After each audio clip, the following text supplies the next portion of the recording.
డబ్బు, అనారోగ్యం, ఉద్యోగం, వ్యాపారం, అప్పులతో బాధపడుతున్నారా? మీకోసమే లాంచ్ యువర్ ఫ్యూచర్ ప్రోగ్రామ్. నమస్తే రమ్మగారు. నమస్తే జయ. రమ్మగారు, మంచి చందమామ కథ ఒకటి. న్యాయమైన విలువ చెప్తాం. ఓకే, బాగుందండి. పేరు బాగుంది కదా, నేను కరెక్ట్ పేరే చెప్పా ఈసారి. ఓకే. పూర్వం అట ఒక బెస్తవాళ్ళు, జాలరి వాళ్ళు, భార్యాభర్త ఉండేవాళ్ళు, కొంచెం పెద్దవాళ్ళు. ఇతను రోజు చెరువుకి వెళ్ళి చాలాసేపు ఏదో వాల వేసుకుని అన్ని చేపలు తెచ్చుకోవటం, మరి కొన్ని చేపలు అమ్మేసుకుని ఓ 4 చేపలు వంట చేసుకుని తినేవాళ్ళు, ఏదో బతికేవాళ్ళు. పిల్ల జల్లా లేరు. అయితే ఏమైందట, ఒకసారి ఇతను బాలేస్తే ఒక్క చేప పడిందట, పెద్దది. అయితే ఏంటో తమాషాగా ఉంది, దాని పొట్ట దగ్గర, గొంతు దగ్గర ఎక్కడో కొంచెం మధ్య భాగం, మరీ మధ్యలో కాకుండా కొంచెం యువతలకి ఉబ్బెత్తుగా ఉండి ఒక తమాషా షేప్లో ఉంది. ఉంటే సరే తెచ్చుకున్నాడు. తెచ్చుకుంటే ఏమైంది, ఆ పూట ఇంకేం పడలేదు, డబ్బులు వచ్చేందుకు కూడా లేదు, తినడానికి ఏమైనా కావాలి. అయితే వాళ్ళ ఆవిడ ఏమైంది, ఆ పొద్దున్నే చెప్పిందట, ఏదైనా కండగల చేప పడితే పట్టుకురా, పులుసు వండుకుందాము, ఎప్పుడు ఏవో వేయించుకుని తింటున్నాము, మా గంజలో నలుచుకుంటున్నాము అని చెప్పింది. ఇది ఇంతుంది, కండగల చేప దొరికింది కదా అని, ఇదేమిటో తమాషాగా ఉంది, కొత్త రకం దానిలాగా ఉందని ఇంటికి తీసుకుపోయాడు. తీసుకుపోతే వాళ్ళ ఆవిడ ఏం చేసింది, ఆ చేపని బాగా రుద్ది దాన్ని ఒక మంచి దీని మీద పెట్టి కొయ్యబోయింది. ఏమిటో తెగటం లేదు అని భర్తను కూడా పిలిచి, ఇద్దరు కలిసి ఓ చిన్న రంపాన్ని అటొకళ్ళు ఇటొకళ్ళు పట్టుకుని ఇది చేసి కట్ చేశారు. చేపను కట్ చేస్తే దాన్ని కట్ చేసిన దగ్గర ఒక అంత గడ్డ లాంటిది కనపడింది లోపల, చేప లోపల. ఏమిటా అని దాని యువతలకి లాగారు. అయితే నొక్కుకుపోయింది దాని లోపల భాగంలో. అందుకే అది అంత బరువున్నది, అసలు పడకూడదు, ఎటాగో పడింది. తీరా చూస్తే అదొక రంగురాయి.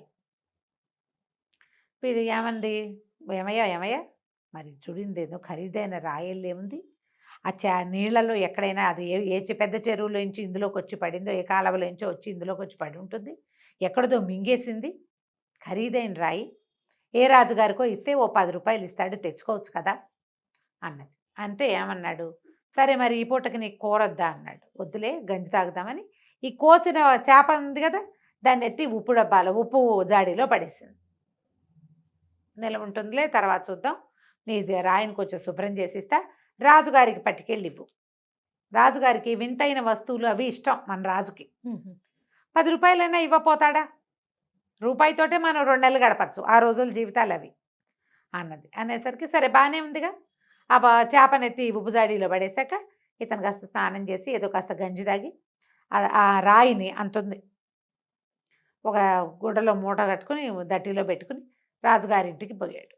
అదో పెద్ద కోట బయట ఒక ద్వారపాలకుడు కనపడితే, అయ్యా రాజుగారిని చూడాలంటే నన్ను లోపలికి పోనివ్వండి అని అడిగాడు. అడిగితే అతను అన్నాడు, ఎట్టా చూస్తునిస్తానయ్యా, ఎవరిని పెడితే వాళ్ళని లోపలికి వెళ్ళనిస్తామా, పని ఏమిటో చెప్పు అంటే, సరే ఇతను ఏమన్నాడు, బాబు పొద్దున్న చేపలు పడుతుంటే ఒక పెద్ద చేప దొరికిందండి, చేప పొట్లో ఒక రాయి ఉంది, రాయి ఏదో విశేషంగా కనపడుతుంది, రాజుగారికి వింత వస్తువులు ఇష్టం కదా, మరి ఇస్తే ఏదైనా 10 రూపాయలు చేతిలో పెడతాడేమో, ఆ రాయి నేనేం చేసుకుంటా, మా ఇంట్లో ఏం చేసుకుంటాం, అందుకని తెచ్చానండి అన్నాడు. అనగానే ఇతను ఏం చేశాడు, ఏది చూపించు అని చూశాడు. చూసి, ఉండు నువ్వు ఇక్కడే, నేను ఇది పట్టుకెళ్ళి రాజుగారికి చూపించుస్తా, ఆయన ఏదైనా ఇస్తే నీకు పట్టుకొచ్చి ఇస్తా, ఎందుకంటే అందరినీ ఈ సమయంలో ప్రవేశపెట్టాం ఓకే అని చెప్పి, సరే అంటే రాయి ఇచ్చేసి నా బదులు నువ్వు ఇక్కడ ఉండని ఆ ద్వారం దగ్గర ఇతన్ని కూర్చోబెట్టాడు. అది పుచ్చుకొని వెళ్ళిపోయి ఒక వ్యాపారస్తుడికి చూపించాడు. చూపిస్తే వ్యాపారస్తుడు ఏమన్నాడు, 1000 రూపాయలు ఇస్తా అని చెప్పాడు. 1000 ఇస్తాననగానే వీడికి ఆశ పుట్టింది. సరేనండి, ఆ 1000 జేబులో పెట్టుకుని ఆ రాయానికి వదిలిపెట్టేసి వచ్చేసాడు. వాడికి అది ఇంకా ఖరీదైందని వ్యాపారస్తుడికి తెలుసు. వీడొక సైనికుడు, నాకు ఒక బెస్తవాడి దగ్గర దొరికింది అని చెప్పాడు. బెస్తవాడి దగ్గర దొరికితే వాడికి ఇచ్చేదేం ఉండదు, వీడికి మాత్రం ఎందుకు ఇవ్వాలి, ఓ 1000 ఇచ్చి వదిలిచ్చేసుకున్నాడు.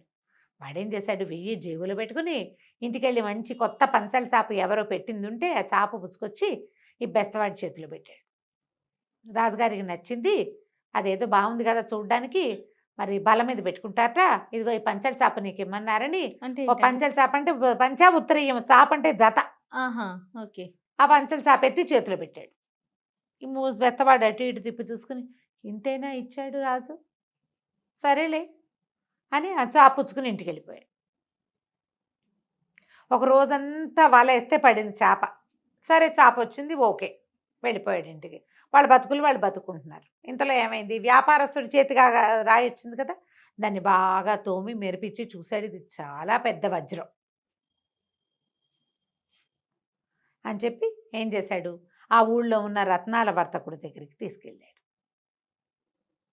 తీసుకెళ్తే ఆయన అన్నాడు, మరి రాజుగారు కొంటారు దీన్ని, పద రాజుగారి దగ్గరికి వెళ్దాం అన్నాడు. రాజుగారి దగ్గరికి వెళ్ళేసరికల్లా సరే రేటు కట్టండి చూస్తానన్నాడు ఆయన. చూస్తానంటే రత్నాల వర్తకుడు ఏం చెప్పాడంటే, ప్రభు ఇది ఇతనికి ఎక్కడి నుంచో వచ్చింది, మరి 30,000 ఇవ్వచ్చు దీనికి. వాడు ఇచ్చింది ఎంత, 1000 రూపాయలు. 30,000 ఇవ్వచ్చు అని తీసుకోండి అన్నాడు. 30,000కి తీసుకుంటే ఇది చాలా పెద్దది, దీన్ని ముక్కలు చేస్తే కనీసం ఒక 15-20 వజ్రాభరణాలకి సరిపడా చిన్న వజ్రాలు వస్తాయి, ఇందులో అన్ని ముక్కలు వస్తాయి. బాగుంది. చెప్పేసరికి ఈయన ఏం చేశాడు, సరేనన్నాడు. ఈ రాజుగారికి ఒక అమ్మవారి లలితాదేవి ఉపాసన ఉంది. ఈయన అంతఃపురంలో ఒక పక్కన పెద్ద దేవతా మందిరం ఉంది. ఆయన ఇట్లా ఏదైనా వస్తువు కొనడానికి వచ్చినప్పుడు ఆ వస్తువు తీసుకెళ్ళి ఆవిడ ఎదురుగుండా పెట్టి ఆవిడ ఎస్ అంటే ఎస్ అని, నో అంటే నో అని చేస్తాడు. ఈయన ఈ రాయి చూస్తే మంచి రంగు వెరిసిపోతుంది, అటు ఇటు తిప్పితే తళుక్కుమంటోంది. సరే ఉండండి, 30,000 కదా, అలాగే కోశాధికారి దగ్గర తీసుకుందరు కానీ నేను చెప్తానని ఆ రాయి పుచ్చుకుని తీసుకెళ్ళి ఆ అమ్మవారి విగ్రహం చేతిలో, ఆవిడ చెయ్యి ఇట్లా ఉంటుంది, ఆ చేతిలో పెట్టాడు. రాయి పడిపోయింది. అంటే నో మళ్ళీ పెట్టాడు, పడిపోయింది. మూడోసారి పెట్టాడు, పడిపోయింది. తీసుకోవట్లే అమ్మవారు. మామూలుగా ఆయనకి తెలుస్తుంది, ఆవిడ నవ్విందనో చూసిందనో కళ్ళు ఆర్పిందనో ఆమె ఒప్పుకుందనో అతను ఇంటర్ప్రెట్ చేసుకుంటాడు అమ్మవారి సౌంజ్ఞని.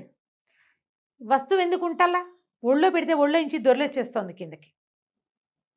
అంటే ఇందులో ఏదో ఒక అన్యాయం జరిగింది, దాన్ని సరిచేయాలనుకుంటోంది అమ్మ. ఈయన మళ్ళీ వెనక్కి వెళ్ళాడు. వ్యాపారస్తుడికి ఏం చెప్పాడంటే, రత్నాల వర్తకుడికి, మీ దగ్గరికి ఇది ఎట్లా వచ్చింది అంటే, మారుబేరానికి వస్తుంది కదా ప్రభు, నాకు ఎవరైనా పట్టుకొస్తారు, మీకు చూపించి ఇంత రేటు కట్టించి నేను కొంత తీసుకుని వాళ్ళకి మిగిలింది ఇస్తాను, అది కదా మా పేరు. సరే నీకు పట్టుకొచ్చిన వాడెవడు అనగానే వ్యాపారస్తుడు బయట కూర్చుని ఉన్నాడు, ఏది 1000 రూపాయలు ఇచ్చిన వాడు. అతన్ని పిలిచారు. ఏరా బాబు, నీకు రాయి ఎక్కడి నుంచి దొరికింది, ఎవరు పట్టుకొచ్చారంటే అతను మెమ్మే బెబ్బే అన్నాడు. కానీ తర్వాత మెల్లిగా వాకిట్లో ఈ ద్వారపాలకుడు ఉండే ఒక సైనికుడు, ద్వారపాలకుడు పట్టుకొచ్చి ఇచ్చాడు. అతనికి ఎంత ఇచ్చావు అంటే 1000 ఇచ్చావు. 30,000 తీసుకోబోతున్నారు ఇక్కడ. వాళ్ళకు 10,000 ఇచ్చినా ఇతనికి 20,000 వస్తుంది. అతను ఇచ్చింది 1000. సరే ఇప్పుడు ఆ సైనికుడు ఎవరు, ఆ సైనికుడి పేరు నాకు తెలియదండి, ఉదయవేళలో అక్కడ ఉంటాడు, 4ంటికి రిలీవ్ అయిపోయేవాడు. అక్కడి నుంచి ఆ టైంలో ఉండే సైనికులందరినీ పిలిచి వ్యాపారస్తుడికి చూపించారు. తన దగ్గరికి వజ్రం తెచ్చిన వాడిని ఆయన గుర్తుపెట్టాడు. వాడిని పట్టుకున్నారు. నువ్వు రాయి ఎక్కడి నుంచి తెచ్చావు అంటే, ఇక రాజుగారి ముందుకు వచ్చాక అబద్ధం ఏం చెప్తాడు, అది చాలా మొహమాట పడి ఒక బెస్తబ్బాయి ఆయన ముసలాయన తీసుకొచ్చి ఇచ్చాడండి, మరి రాజుగారికి ఇస్తానన్నాడు, ఒక జత పంచలు చాపిచ్చి అది నేను తీసుకున్నాను. ఇప్పుడు ఆ బెస్తవాడెవరు, అతను ఎక్కడుంటాడో ఎవ్వరికీ తెలియదు. అక్కడి నుంచి జనం అంతా రోడ్ల మీద పడ్డారు, సైనికులంతా. ఆ రోజు సాయంత్రం ఇక్కడికి వచ్చిన బెస్త అతను గుర్తుపడతారు, ఎవరో నడిచొచ్చారు. అట్లా ఆ జాడలు తీసి ఆ ఊరు చేరారు. ఆ బెస్తాయిని పిలిపించారు. పిలిపిస్తే అతన్ని అడిగారు, నీకు ఫలానా రాజుగారే, నీకు ఫలానా ఒక రోజు నువ్వు ఒక రాయి తెచ్చి ఇక్కడ ఇచ్చావా అని. అవునండి, మేము ఒక చేపను పట్టాం, ఆ చేపలో ఉంటే మీకు ఇద్దామని తెచ్చాను, మీరు పంచెలు చాపిచ్చారు, సంతోషంగా వెళ్ళాను ప్రభు, కొత్త పంచెలు కట్టుకుని ఎన్నాళ్ళు అయింది, ఆ ఉత్తరయంతో నేను మా ఆవిడ చిన్న కాలువలో చేపలు పట్టుకుంటున్నాము అని చెప్పాడు. వాళ్ళు అల్ప సంతోషి. చిన్న ఉత్తరయం ఉంటే ఇద్దరు మనుషులు అటొకళ్ళు ఇటొకళ్ళు పట్టుకుని నీళ్ళలో ఇట్లా చేసి చిన్న చిన్న చేపలు పడతాయి, ఇంతంతవి. ఉత్తరయం మహా బాగుంది, కొత్త బట్ట కట్టుకుని చాలా కాలం అయింది, చాలా సంతోషించారు. నీకు తృప్తి అయిందా అని అడిగాడు ఆయన. తృప్తే ప్రభు, చాలా తృప్తిగా ఉన్నాం అనేసరికల్లా ఆయనకి నవ్వొచ్చింది. 30,000 వరహాలు ఖరీదు చేసే వస్తువుకి బదులుగా ఒక పంచెల చాపెళ్ళినా సంతోషించారు.